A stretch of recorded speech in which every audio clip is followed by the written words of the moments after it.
نرجعوا نهضروا على هذا راح تسولي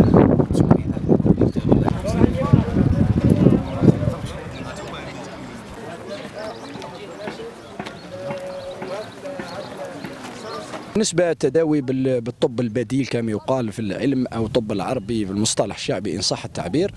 نحن في ولاية البيض ورثنا هذا العلاج العربي بالأعشاب أبا عن جد. أنا شخصيا كان الوالد نتاعي والجد نتاعي يعني مداوي طبيب للخيل قبل يكون يعني قبل وقت ما قبل الاستعمار الفرنسي. كان مش موجود الطبيب البيطري وما كانش مش متوفره هذه الامور. كانوا يداووا بالاعشاب ولله الحمد توارثناها. وانا الان راني حافظ الرابع للطبيب الاول وراني نعالج الخيول على مستوى ولايه البيض ونقدم نصائح يعني عبر منصات التواصل الاجتماعي يعني واستفاد منها كاع التراب الوطني. نديروا فيديوهات عبر التواصل الاجتماعي بكل الشبكات وراهم الاخوه تواصلوا بنا وقال يعني درنا هذا الدواء هذه الطرق اللي ذكرتها انا ولله الحمد جاب ربي الشفاء والشافي هو الله عز وجل.